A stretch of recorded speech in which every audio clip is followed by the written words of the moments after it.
আমি যেহেতু কুমিল্লাতে আছি, কুমিল্লার অনেক উপজেলা রয়েছে, সেই উপজেলার আওয়ামী লীগের রাজনীতিও এখন আওয়ামী লীগের টাকায় চলে, বিএনপির রাজনীতিও এখন আওয়ামী লীগের টাকায় চলে।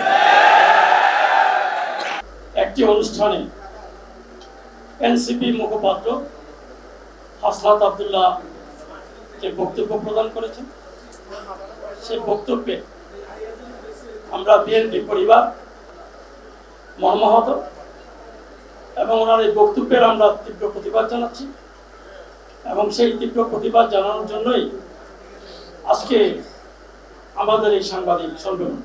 হাসনাত আব্দুল্লাহ বর্তমানে কিংস পার্টির খ্যাত, যেটাকে আমরা রাজার পার্টি বলি, সেই পার্টির যেটাকে বলা হয় এনসিপি, সেটার মুখপাত্র। তার মতো ব্যক্তিদের দিয়ে পরিশীলিত রাজনীতি হবে না। রাজনীতিতে সহনশীলতার পরিচয় দিতে হয় এবং অন্য দল নেতাদের প্রতি সম্মান দেখাতে হয়। হাসনাত আব্দুল্লাহর বক্তব্যে বিএনপি কুমিল্লার নেতা কর্মীরা ক্ষুব্ধ। হাসনাত আব্দুল্লাহর বক্তব্য প্রত্যাহার করা না হলে বিএনপি কুমিল্লার নেতা কর্মীদেরকে শান্ত রাখা সম্ভব নয়।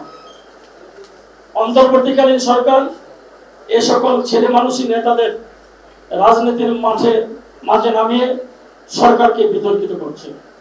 সরকারের উচিত তাদের রাজনীতির মাঠ থেকে সরিয়ে একটি সুষ্ঠু ও অবাধ নির্বাচনের ব্যবস্থা করা। সরকার নির্বাচনকে যত বিলম্বিত করবে ততই দেশের জনগণের আস্থা হারাবে। জনগণ চায় নির্বাচন। আমরা আজকে সাংবাদিক সম্মেলনের মাধ্যমে আমরা আমাদের অবস্থান জানলাম।